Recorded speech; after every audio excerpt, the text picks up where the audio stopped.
Brought to you by JK super cement, जब बात हो मजबूती की कुछ और चुनना रॉन्ग है क्योंकि सुपर ही स्ट्रॉन्ग है।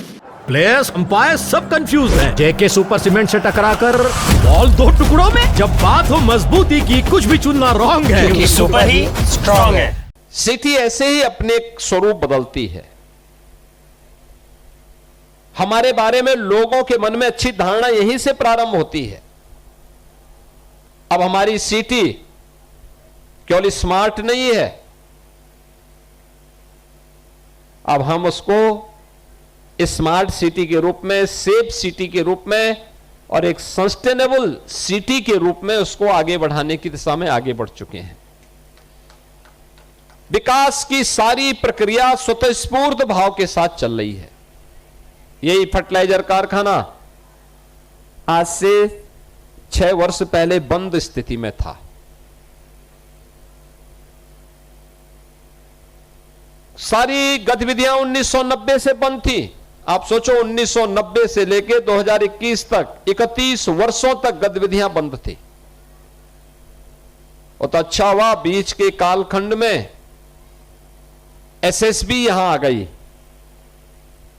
अन्यथा यहां का स्क्रैप भी सब गायब हो गया होता।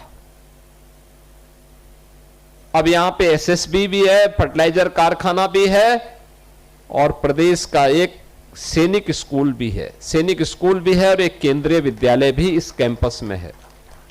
केंद्रीय विद्यालय के नए भवन के लिए भी हमने पैसा सैंक्शन कर दिया है।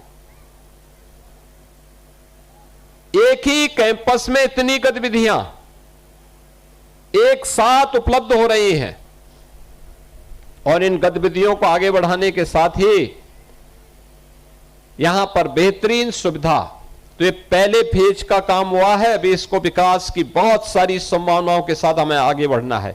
मैं स्वयं भी पहली बार यहां पे आया हूं देखने के लिए। हां, मैंने ये कल्पना जरूर की थी और मैंने ये पर्यटन विभाग को कहा था कि भाई उस ताल के बारे में, क्योंकि जब प्रधानमंत्री जी ने इस फर्टिलाइजर कारखाना का शिलान्यास किया था तब मेरे दिमाग में आया था और उस समय केंद्रीय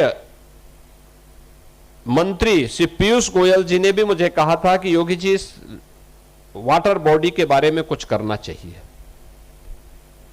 क्योंकि फर्टिलाइजर को जल की आपूर्ति भी यहां से करनी थी और इसके पर्यटन विकास की दिशा से भी इसको आगे बढ़ाना था। इसीलिए हम लोगों ने उस समय प्रयास प्रारंभ किया जो मूर्त रूप ले रहा है। उसका पहला फेज है।